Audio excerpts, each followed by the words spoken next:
ฮัลโหลกลับมาเจอกันอีกแล้วนะคะใน Planet Zoo ซึ่งทุกคนอาจจะสงสัยนะว่าทำไมเราถึงเปิดมาในมุมนี้ก็เพราะว่าวันนี้เนี่ยเราจะ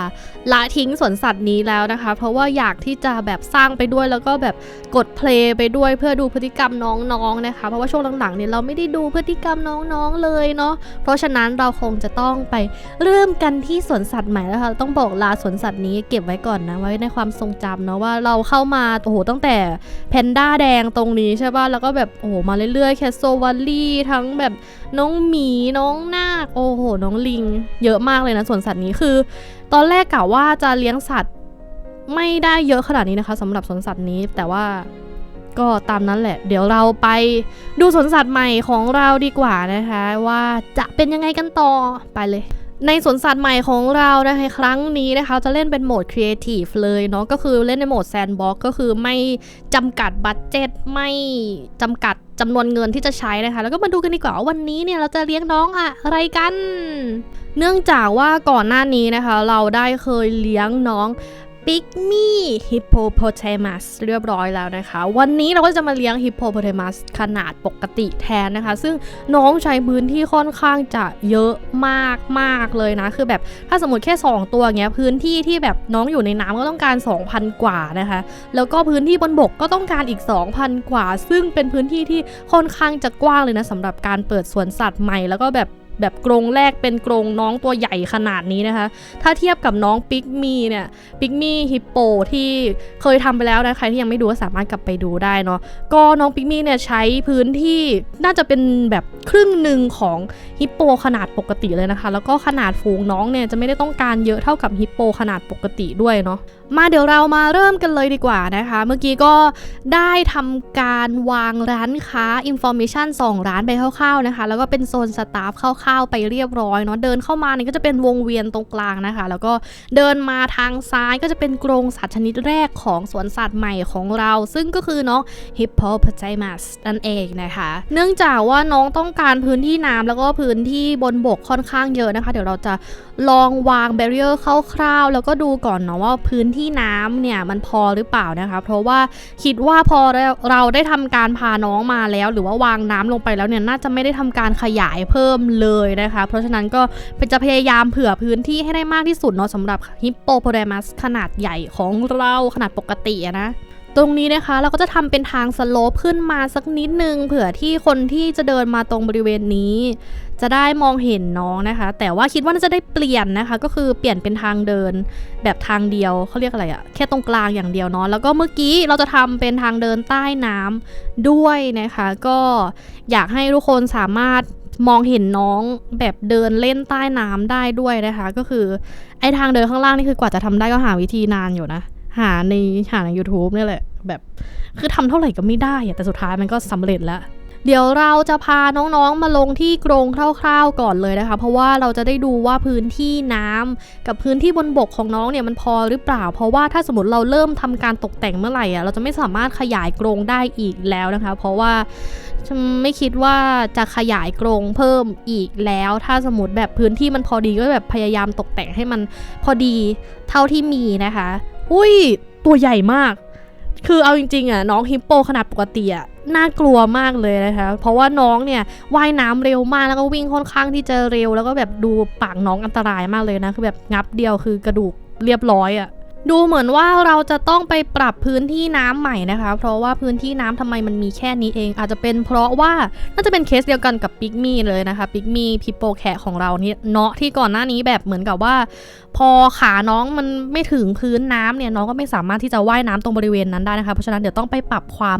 ลึกของน้ำสักนิดนึงนะแต่ว่าไม่น่าจะนิดนึงแล้วแหละน่าจะเยอะเลยเพราะว่าเราทำแบบพื้นที่น้ำลึกมากเพราะฉะนั้นต้องทำทางเดินใต้น้ำใหม่ด้วยนะคะตอนแรกก็ว่าจะเลี้ยงหมูเด้งแล้วนะแต่ว่าเราเคยเลี้ยงไปแล้วไงก็เลยขอเลี้ยงเป็นน้องขาหมูแทนแล้วกันนะคะในพาร์ทนี้เนาะก็เป็นขอเป็นฮิปโปโปเทมัสขนาดปกติแล้วกันนะคะไม่ใช่ฮิปโปแคระเนาะตอนแรกจะไม่ได้เลี้ยงฮิปโปแล้วแต่ว่าแบบเหมือนกับว่าเห็นคนทำคลิปฮิปโปเยอะมากจนแบบสงสัยจะต้องฮิปโปโปเทมัสแล้วแหละต้านกระแสเขาไม่ไหวจริงๆนะคะต้องฮิปโปโปเทมัสเลยนะช่วงเนี้ยทางเดินใต้น้ำของเรานะคะก็คือเหมือนเราจะทำให้เดินลงมาจากตรงวงเวียนท ที่วงเวียนตอนแรกเนาะทำไมมันเข้ามาไม่ได้ล่ะอาจจะต้องปิดรูก่อนถึงจะวางได้นะคะวางทางเดินเนาะโอเคใส่น้ำเหมือนเดิมแล้วก็เดินมาวางทางเดินนี่ก็เป็นทางเดินใต้น้ำนะโอ้ได้แล้วโอเคแล้วก็จะคนสามารถเดินลงมาตรงนี้ได้เนาะแต่ต้องไปเดินลงจากคิดว่าน่าจะลงได้จากตรงวงเวียนนะคะโอเคเรียบร้อยเดี๋ยวต้องใส่หลังคาใส่อะไรพวกนี้ด้วยเนาะน่าจะมีคนลงมาเดินอยู่หรอกอันนี้ก็มีการใส่เป็นดอกบัวคร่าวๆเรียบร้อยแล้วนะคะแล้วก็สิ่งที่เหมือนกับว่าค่อนข้างจะขัดใจก็คือน้องฮิปโปโปเตมัสของเราเนี่ยเขาไม่ต้องการต้นไม้เยอะซึ่งถ้าสมมติเราวางต้นไม้ในกรงเยอะไม่ได้เพราะฉะนั้นนอกกรงเนี่ยจะต้องเต็มไปด้วยต้นไม้แน่นอนนะคะเพราะว่าเราขาดต้นไม้ไม่ได้นะพื้นที่เทอร์เรนเนี่ยบริเวณพื้นที่ในกรงของฮิปโปโปเตมัสของเรานะคะก็ได้ทำการเหมือนกับว่าจัดการเรียบร้อยแล้วนะคะตอนนี้เดี๋ยวเรามาวางต้นไม้กันดีกว่ามาดูกันนะคะว่าวางไป1ต้นจะเพิ่มกี่เปอร์เซ็นต์นะเพราะว่าเราเนี่ยเป็นคนชอบใส่ต้นไม้เยอะใช่ปะพอเราใส่ต้นไม้เยอะข้างในกรงไม่ได้เป็นไงนี่นอกกรงต้องมาแล้วหรือเปล่าต้นนี้คือน้องเนี่ยต้องใช้ต้นไม้แบบแอฟริกาใช่ปะซึ่งต้นนี้เหมาะกับธีมแอฟริกามากแต่ว่าใส่ไว้ในกรงแล้วมันจะแบบมันอาจจะเพิ่มขึ้นสัก 3% อย่างเงี้ยเพราะฉะนั้นก็ใส่ไว้ข้างนอกกรงแล้วกันนะคะสำหรับต้นไม้ใหญ่ๆเนาะแล้วก็เดี๋ยวในกรงเนี่ยเราวางแบบต้นไม้เล็กๆแล้วก็ต้นไม้ที่แบบเหมือนกับว่าเป็นต้นใหญ่แต่ว่าใบไม้ไม่เยอะก็คือเพื่อที่จะเปอร์เซ็นต์ขึ้นน้อยๆพอแล้วก็แบบเน้นไปที่รอบๆกรงแทนเนาะเพื่อเพิ่มความอุดมสมบูรณ์ให้กับกรงนี้มากขึ้นนะคะกรงนี้นะคะก็จะเห็นว่าเราทำเป็นฟิลเหมือนสะพานนิดนึงเนาะสะพานแบบให้สามารถมองน้องได้จากข้างบนนะคะอันนี้ต้นนี้ต้องใส่นะแต่ว่าใส่เยอะไม่ได้นะคะเพราะว่าใส่เยอะปุ๊บเปอร์เซ็นต์ขึ้นเยอะนะใส่ได้นิดเดียวเสียดายมากอยากใส่เยอะมากคือแอบเสียดายเลยนะกรงนี้คือตอนแรกกะว่าแบบทำฮิปโปโปเตมัสใช่ไหมแล้วแบบจะได้ตกแต่งแบบเต็มที่เลยแต่ว่าไม่ใช่ค่ะมันได้แค่นี้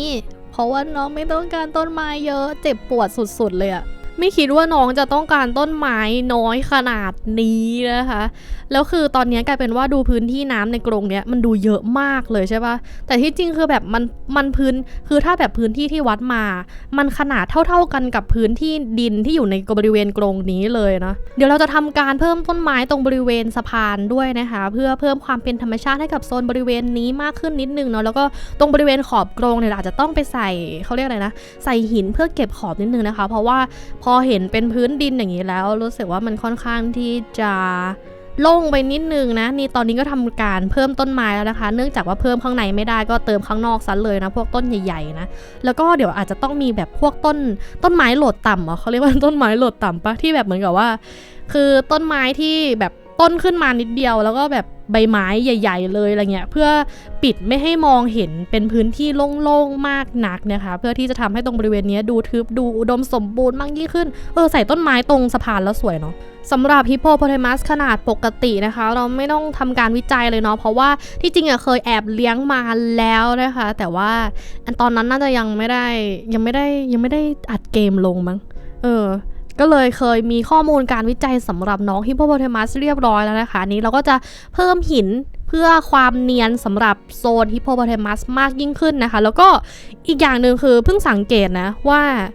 เหมือนกับว่าเวลาเราหมุนหินไปทางไหนอะหินมันแบบเขาเรียกอะไรนะต้นไม้มันขึ้นแค่ข้างบนอะโดยที่ก่อนหน้านี้ไม่ได้สังเกตเลยหรือว่ามันเป็นอะไรที่มันเพิ่งอัปเดตมาหรือเปล่าเนี่ยอันนี้มันเป็นพอไว้ข้างบนเนี่ยมันเป็นสีเขียวใช่ปะแต่แบบพอตั้งข้างๆมันขึ้นเป็นสีเขียวแค่ขอบข้างบนก็เลยแบบเฮ้ยมันเป็นอย่างนี้ตั้งนานแล้วหรอทั้งที่แบบก่อนหน้านี้ไม่ใช่นะเหมือนเราจะหมุนเองนะคะหรือว่ามันเป็นของโหมดแซนด์บ็อกก็ไม่รู้เหมือนกันก็เพิ่มดูแบบสมจริงมากเลยเนาะเพิ่มความเรียวขึ้นสำหรับการวางหินใน Planet Zoo ของเรานะคะเพราะว่าปกติเนี่ยคือมันเป็นมุมเขียวมุมไหนเราก็พยายามให้มุมเขียวมุมนั้นมันขึ้นมาใช่ปะแต่อันนี้คือกลายเป็นว่าเราหมุนไปทางไหนก็ได้อยากให้เหลี่ยมไหนขึ้นก็ได้คือไอเหลี่ยมที่อยู่ข้างบนจะเป็นสีเขียวให้เองหรือว่ามันเป็นอย่างนี้ตั้งนานแล้วแต่แค่ไม่ได้สังเกตเฉยๆก็ไม่รู้เหมือนกันก็เดี๋ยวเราจะวางแบบนี้นะคะให้ทั่วทั้งกรงของน้องฮิปโปโปเตมัสของเราเลยนะพวกของเล่นอะไรก็วางเรียบร้อยแล้วนะคะถาดอาหารถาดน้ำวางหมดแล้วเนาะตรงบริเวณใต้สะพานตรงนี้นะคะได้มีการวางหินเก็บขอบไปเรียบร้อยแล้วเนาะแล้วก็ตอนนี้คือวางเถาวัลย์เพื่ออะไร ก็คือวางต้นไม้อย่างอื่นไม่ได้อะมันก็เลยต้องวางเถาวัลย์แล้วนะคะก็คือเถาวัลย์เนี่ยมันเหมือนกับว่าวางอันหนาๆเนี่ยเพิ่มขึ้นมา 2% วางอันเล็กแทบไม่ขึ้นเปอร์เซ็นต์เลยเพราะฉะนั้นก็วางได้แค่นี้ก็คือวางต้นไม้ใหญ่ไม่ได้เศร้ามากเฮ้ยแต่ทำไมน้ำมันเขียวๆปะอย่างนี้ต้องไปวางอันนั้นเพิ่มดิยังไม่ได้วางนั้นเลยนี่หว่าวางไอ้อะไรนะเขาเรียกอะไรนะเครื่องกรองน้ำเครื่องกรองน้ำของน้องสัตว์เดี๋ยวต้องไปวางเพิ่มนะคะไม่งั้นเนี่ยเดี๋ยวคนจะมาประท้วงแน่เลยว่าสวนสัตว์เราไม่สะอาดนะคะน้ำเริ่มเขียวแล้วอะเขียวแบบอย่างเห็นได้ชัดเลยตอนแรกจำได้ว่ามันไม่เขียวขนาดนี้เพราะว่าปรับความโปร่งแสงมันด้วยนะถ้าจำไม่ผิดอะมีคนแอบนอนอยู่ตรงนี้อย่างนั้นหรอโอ้โหน้องขนาดใหญ่ตัวใหญ่มากเลยนะคือไม่คิดว่าน้องจะตัวใหญ่ขนาดนี้นะเพราะว่าก่อนหน้านี้เราเลี้ยงปิกมีคือแบบน้องมีขนาดค่อนข้างเล็กแล้วก็ขาแบบสั้นๆเองอะเดี๋ยวเก็บขอบหินตรงบริเวณนี้สักนิดนึงนะคะเพราะว่ารู้สึกว่ามันจะเป็นเนินขึ้นมาไม่ค่อยสวยเลยเนาะเดี๋ยวเอาหินมาเก็บนิดนึงแล้วก็เดี๋ยวเราไปวางเครื่องกรองน้ำให้กับกรงน้องฮิปโปก่อนที่น้องฮิปโปของเราจะป่วยจะเล่าให้ฟังว่าพอฮิปโปของเราเนี่ยซื้อมาปุ๊บมาถึงกรงแบบเอาลงมาปุ๊บคือป่วยเลยติดเชื้อเลยอะคือต้องให้สัตวแพทย์รีบเอาไปรักษาเลยตอนนั้นอะคือแบบงงมากคือเพิ่งมาปุ๊บติดเชื้อเลยแบบนั้นคือไม่เข้าใจเหมือนกันนะว่ามันขายได้ยังไงหมายถึงว่าสวนสัตว์ที่แบบขายต่อเราอะเพราะว่าปกติเวลาถ้าสมมติเราไม่รักษาก่อนมันไม่สามารถขายต่อได้ปะเติมร้านน้ำร้านอาหารให้อย่างละ1ร้านนะคะร้านอาหารของเราเนี่ยเป็นน่าจะฮอทดอกเนาะแล้วก็เป็นร้านน้ำเป็นเกาปี้โซดานะคะแล้วก็เดี๋ยวเพิ่มถังขยะให้กับสวนสัตว์เรานิดนึงนะคะเพราะว่าพอมีร้านค้าเนี่ยคนเขาชอบทิ้งขยะเรี่ยราดนะคะเพราะฉะนั้นเดี๋ยวเราจะใช้เป็นถังขยะรีไซเคิลเนาะวางไว้ข้างหน้าด้วยอันนี้เป็นข้างหน้าเนี่ยเป็นอินฟอร์เมชัน2อันนะคะแล้วก็เดี๋ยวเพิ่มร้านค้าเข้าไปในเวิร์กโซนเนาะแล้วก็พนักงานที่ทำงานอยู่ที่ร้านค้านั้นให้เปลี่ยนเป็นทำงานอยู่ที่โซน1เลยเนาะนี่ไงพอเริ่มเติมต้นไม้แล้วทุกอย่างก็ดูสวยขึ้นแล้วปะดูเหมือนจะโอเคขึ้นแต่ว่าข้างในกรงตรงบริเวณแบบใกล้ๆขอบน้ำเราอาจจะไม่ได้เติมหินเพิ่มนะคะอาจจะแบบเก็บแค่ขอบข้างนอกพอเพราะว่ากลัวว่าถ้าสมมติเก็บขอบข้างในอ่ะน้องจะมีพื้นที่ในการว่ายน้ำน้อยเพราะว่าเราไม่ขยายกรงแล้วเนาะอันนี้คือเอาหินออกเพราะว่ากลัวว่าน้องจะมีพื้นที่ในการว่ายน้ำน้อยลงนะคะก็เลยเอาหินออกไม่รู้มันช่วยได้หรือเปล่านะขนาดต้นไม้เนี่ยก็คิดว่ามันอาจจะกินที่พื้นที่ว่ายน้ำน้องนะคะเพราะฉะนั้นขยับให้น้องนิดนึงเผื่อน้องจะได้แบบมีพื้นที่ว่ายน้ำเยอะขึ้นเพราะว่าตอนแรกอ่ะไอพื้นที่ที่เราทำว่ายน้ำมามันพอดีความต้องการน้องเลยแต่ว่าอยู่ดีๆอ่ะมันก็กลายเป็นว่าอ้าวเต็มหมดเลยหมายถึงว่าพื้นที่เขาเรียกอะไรนะพื้นที่เต็มหมดเลยอ๋อพื้นที่น้ำไม่พอให้น้องเล่นน้ำนะคะก็คือมันขยายไม่ได้แล้วอะดูดิเราทำแบบขอบเรียบร้อยแล้วนะคะมันก็เลยทำได้แค่ขยับต้นไม้แล้วก็ขยับหินให้น้องได้นิดหน่อยเนาะมาดูตรงทางลงไปดูพื้นที่ใต้น้ำของเราดีกว่านะคะในพาร์ทนี้เราอาจจะยังไม่ได้ตกแต่งอะไรมากเนาะตกแต่งแค่ตรงบริเวณทางเดินข้างในนะคะมีคนมาใช้งานจริงๆนะเนี่ยเห็นไหมมีคนกำลังจะเดินลงไปดูจริงๆนะคะก็เดี๋ยวตรงบริเวณนี้อาจจะต้องใส่หลังคาแล้วก็ใส่เป็นกำแพงปิดนิดๆหน่อยๆนะคะให้พอแบบเหมือนกับว่าให้เห็นว่าน้องข้ามไปข้ามมาตรงบริเวณนี้ซึ่งยังไม่รู้นะว่าน้องจะข้ามจริงหรือเปล่าเนาะปกติเนี่ยนะคะทางเดินใต้น้ำเนี่ยจะมีหลังคาอันนึงที่แบบเป็นเบสิกที่ใช้เลยคืออันนี้ใช่ปะคือรู้สึกว่ามันคือถ้าสมมติเราทำทางเดินใหญ่กว่านี้มันอาจจะไม่พอดีเนาะส่วนใหญ่เขาก็จะใช้เหมือนกับว่าจะใช้ทางเดินแบบ4 เมตรอะไรประมาณนี้เนาะแต่เดี๋ยวเราอาจจะได้เปลี่ยนหลังคาอีกรอบหนึ่งนะคะเพราะว่ารู้สึกว่าหลังคาอันนี้เนี่ยมันค่อนข้างที่จะแบบสูงแล้วก็เดี๋ยวนะมี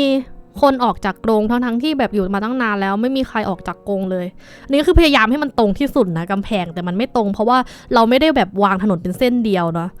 อ้าวมีคนหนีออกมานะคะสวัสดี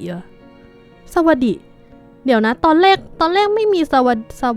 สดีนี่มี2 ตัวงั้นก็แปลว่ามีลูกแล้วเหรอเป็นตัวเมียด้วยโอ้โหน้องตัวจิ๋วของเรานะคะสวัสดีโอ้ my god คืออยู่ดีๆก็มีน้องมาคือสร้างนานขนาดนี้เหรอเนี่ยแล้วน้องเดินขึ้นบันไดด้วยทั้งที่แบบก่อนหน้านี้คือพ่อแม่น้องไม่สามารถขึ้นได้นะคะอาจจะเพราะว่าตัวผ่านเขาเรียกอะไรนะล่องข้างประตูไม่ได้ปะน้องตัวใหญ่เกินทำไมน้องเดินเร็วจังอะอันนี้คือไม่ได้คูณ2ไม่ได้คูณอะไรเลยนะอันนี้คือแบบเล่นปกตินะคะทำไมเดินไวขนาดนั้นน่ะเขาจะรีบไปไหนของเขาเนี่ย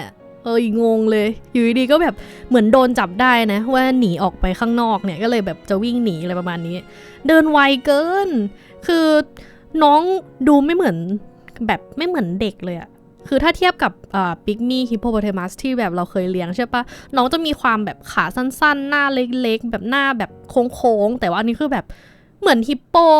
ขนาดโตปกตินะคะแต่แค่แบบขนาดย่อส่วนนิดนึงมาเดี๋ยวมาปิดทางออกก่อนนะคะเพราะว่าเมื่อกี้พอกดเล่นไปเรื่อยๆเนี่ยมีน้องจะกลับมาออกทางนี้อีกแล้วนะเดี๋ยวคนในสวนสัตว์เขาจะแตกตื่นเอานะคะเพราะฉะนั้นก็ปิดทางออกไว้เลยนะคะสำหรับทางออกตรงบริเวณนี้เนาะเห็นไหมว่าสีเขียวมันขึ้นแค่ตรงบริเวณข้างบนจริงๆอะหรือก่อนหน้านี้ไม่เคยสังเกตมาก่อนจริงๆหรอปกติสีเขียวมันขึ้นมันขึ้นอย่างนี้จริงหรออันนี้คืออึ้งจริงเพราะว่าไม่เคยเล่นโหมดแซนด์บ็อกซ์มาก่อนเดี๋ยวเราก็จะเก็บขอบข้างในนิดนึงนะคะให้แบบเหมือนกับว่าเขาเรียกอะไรให้หินมันเต็มนิดนึงเนาะจะได้แบบเป็นทางเดินสตาฟที่แบบสวยงามขึ้นนิดนึงนะคะไม่ใช่แบบเป็นรูโบไว้อย่างนี้นะตอนนี้รู้สึกว่าเราเนี่ยจะเหลือแค่ตกแต่งร้านข้างหน้านะคะเป็นอินฟอร์เมชันเนาะแล้วก็ร้านน้ำกับร้านอาหารของเราเท่านั้นก็น่าจะเสร็จแล้วเนาะแล้วก็เหลือโซนสตาฟนิดหน่อยนะคะเดี๋ยวเราจะวางเป็นถาดต้นไม้ละกันเพื่อเพิ่มความแบบมีสีสันนิดนึงให้กับตรงบริเวณร้านค้านะคะเดี๋ยวเราก็จะใช้ตรงนี้ก็ตกแต่งไปนิดหน่อยแล้วเนาะใช้เป็นธีมแบบ New World นะคะตามทางเข้าของเราเนาะเพราะว่าทางเข้าของเราเนี่ยเป็นธีม New World นะคะก็มีการใส่ดอกไม้นิดนึงเนี่ยเพื่อเพิ่มความแบบมีความเขียวสีขาวนิดนึงนะคะมันก็อาจจะดูใหญ่ไปนิดนึงนะแต่แบบ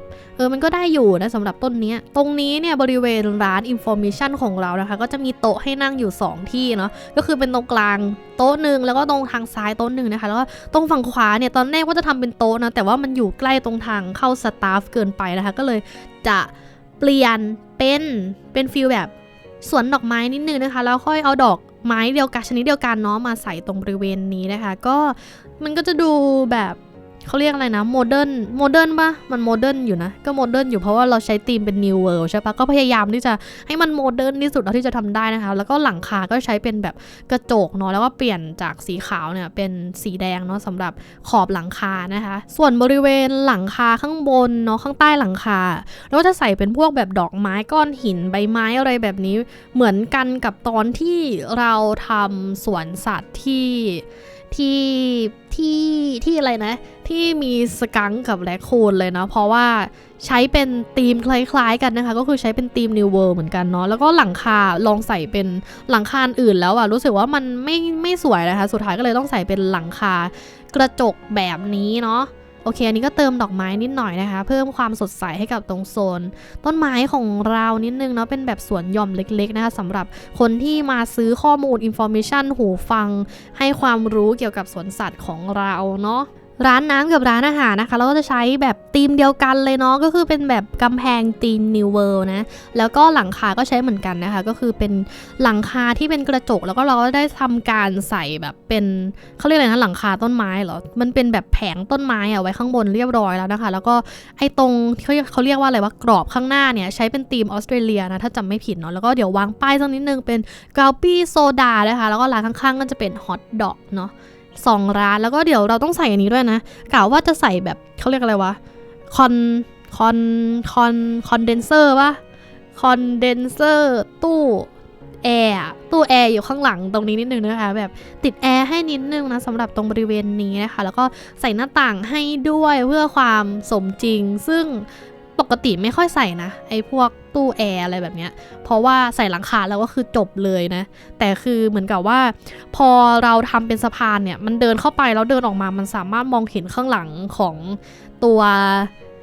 ร้านค้าได้เนาะก็เลยแบบเดี๋ยวใส่ตู้แอร์สักนิดนึงแล้วกันหลังจากเสร็จตรงนี้แล้วเนี่ยกะว่าคิดว่าน่าจะเหลือโซนแค่โซนสตาฟอย่างเดียวแล้วนะคะที่เรายังไม่ได้ทำการตกแต่งเนาะส่วนในตรงบริเวณวงเวียนที่จะลงไปดูน้องฮิปโปข้างใต้น้ำนะคะเราจะยังไม่ได้ทำเนาะก็คือทำเป็นแค่ทางเดินข้างใต้น้ำไปก่อนนะคะ